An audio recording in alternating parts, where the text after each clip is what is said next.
Growing up in my small town, everyone knew her, the woman with the nameless restaurant that drew people from far and wide.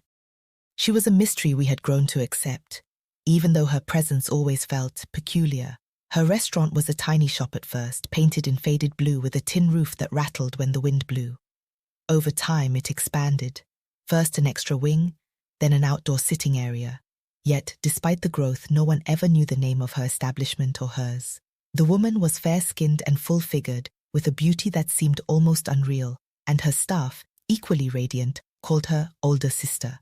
They referred to one another as older sister or younger sister, never once using names. They worked silently, their expressions never changing, no smiles, no frowns. If you greeted them with a polite good evening, they'd simply nod without a word. They didn't gossip, didn't mingle with neighbors, and seemed immune to the warmth of community life. Yet, her food, spicy jollof rice that tasted like joy in a spoonful, freshly fried plantains that melt in your mouth. Egusi soup so rich it could make a grown man cry. It was no wonder the restaurant was always packed, morning till night. Competing food vendors slowly disappeared, unable to match her flavors or prices. For years, this was life in our town. The queues at her restaurant stretched down the road, and people waited without complaint because the food was worth it. I, too, spent many afternoons there, savoring meals that felt like magic on my tongue. One fateful afternoon changed everything. An elderly man visiting his son in town found himself hungry and was directed to the restaurant. Despite the long queue, he decided to wait, driven by the glowing recommendations. After almost an hour, it was his turn. He stepped forward, ready to order, and then paused. His eyes wandered to a corner of the restaurant where she sat, counting money. He froze, his brow furrowing. "Aduni?" he shouted suddenly, his voice booming across the room. The name hung in the air like a thunderclap. The restaurant seemed to hold its breath. Every sound, plates clattering, conversations buzzing, stopped. The woman looked up at him, her expression as unreadable as ever. But her eyes burned with something fierce and unearthly.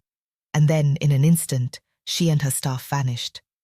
No flashes of light, no smoke, just gone, as though they had never existed. The room erupted into chaos. People screamed, chairs toppled, plates shattered. Some customers bolted out of the restaurant without looking back. Others stood paralyzed, their mouths agape. When the man finally calmed enough to speak, his voice trembled as he told us his story. The woman he had called Aduni was his childhood friend, someone he had known intimately. But Aduni, he swore, had died 5 years earlier in a neighboring town. There had been a funeral and everything. Yet here she had been, alive, or something close to it. We all stared at him, unsure whether to believe him or dismiss him as a madman.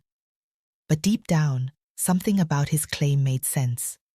Her strangeness, her staff's odd behavior, their lack of names or connection to the living world, it all pointed to one terrifying conclusion. The people who had been eating moments before started gagging, desperately trying to vomit the food. But it was no use. The food was long digested. Some wept in fear, others in regret, and I, someone who had eaten there countless times, felt a cold wave of dread settle over me. By the next day, the restaurant was empty.